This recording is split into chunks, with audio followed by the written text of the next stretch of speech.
Life begins at the point of your past life's death. When you die, on the one side, one chapter of life is closed, which people think was your whole life. It was only a chapter in a book which has infinite chapters. One chapter closes, but the book is not closed.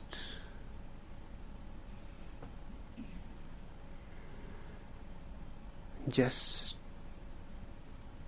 move the page and another chapter begins. The person dying starts visualizing his next life.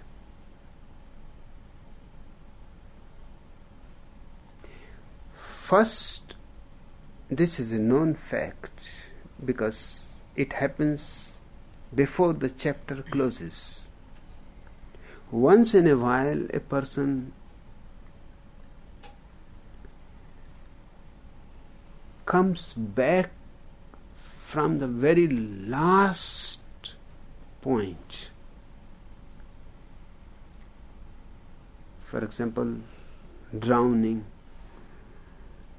and he is somehow saved, almost in a coma. His water has to be taken out and artificial breathing has to be given.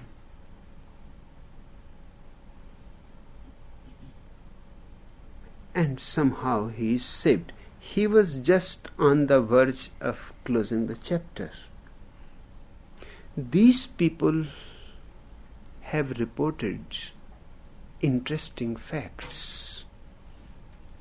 One is that at the last moment, when they felt that they are dying, that it is finished, their whole past life went so fast before them in a flash from the birth to this moment.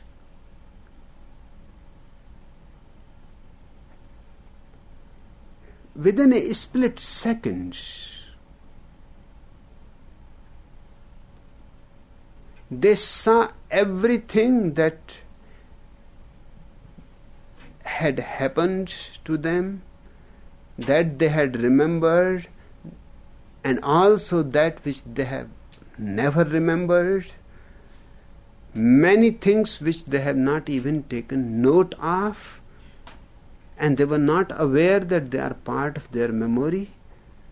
The whole film of memory goes so quick in a flash, and it has to be in a split second, because the man is dying. There is no time. 3 hours to see the whole movie. And even if you see the whole movie, you cannot relate the whole story of a man's life with his small details. It's insignificant, but everything moves before him. That is a certain, very significant phenomenon. Before ending the chapter, he recollects all his experiences, unfulfilled desires, expectations, disappointments, frustrations, sufferings, joys, everything. Buddha has a word for it. He calls it tanha. literally, it means desire. But metaphorically, it means the whole life of desire. All these things happened, frustrations, fulfillments, disappointments, successes, failures, but all this happened within a certain area you can call desire.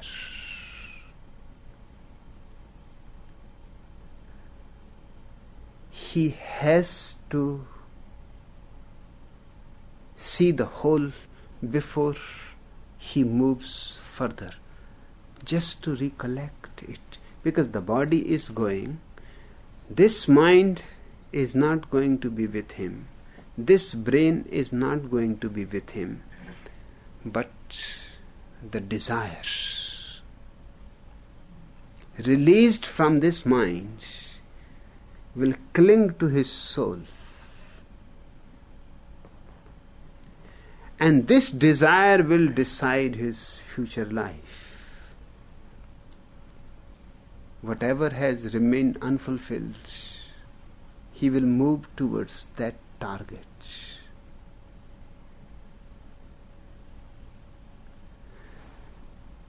Your life begins far back, before your birth, before your impregnation, further back in your past life's end. That end is the beginning of this life. One chapter closes, another chapter opens. Now, how this new life will be is 99% determined by the last moment of your death. What you collected, what you have brought with you like a seed, that seed will become a tree, bring fruits, bring flowers, or whatever happens to it. You cannot read it in the seed, but the seed has the whole blueprint.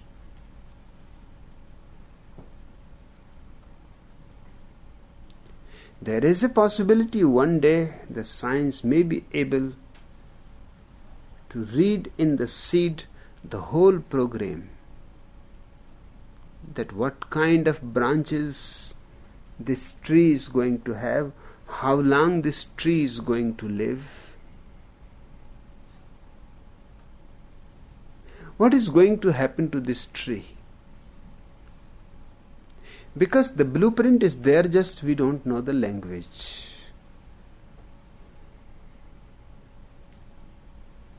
Everything that is going to happen is already potentially present.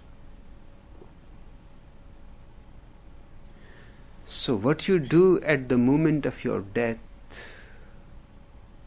determines how your birth is going to be. Most of the people die clinging. They don't want to die. And one can understand why they don't want to die. Only at the moment of death they recognize the fact that they have not lived.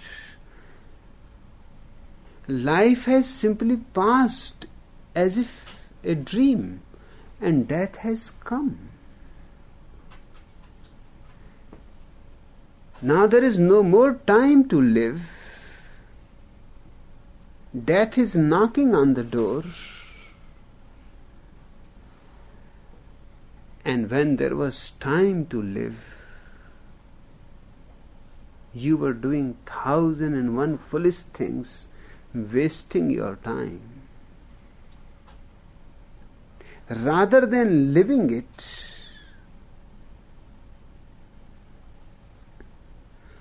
I have asked people playing cards, playing chess, what are you doing? They say, killing time. From my very childhood, I have been against this expression, killing time. My grandfather was a great chess player.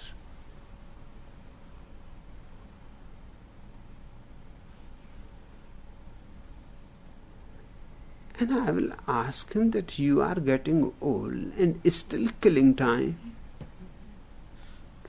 Can't you see that really time is killing you? And you go on saying that you are killing time. You don't know even what time is. You don't know where it is. Just catch hold of it and show me.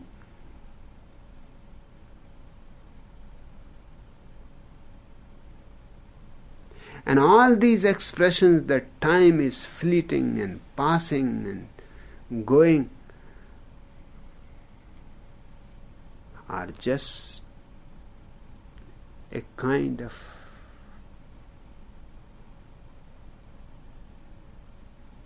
consolation. It is really you who are passing, going down the drain every moment, and you go on thinking that it is time that is passing, as if you are going to stay and time is going to pass.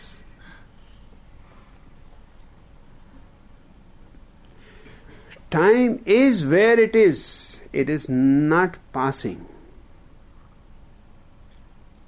The watches and the clocks are man's creation to measure the passing time which is not passing at all.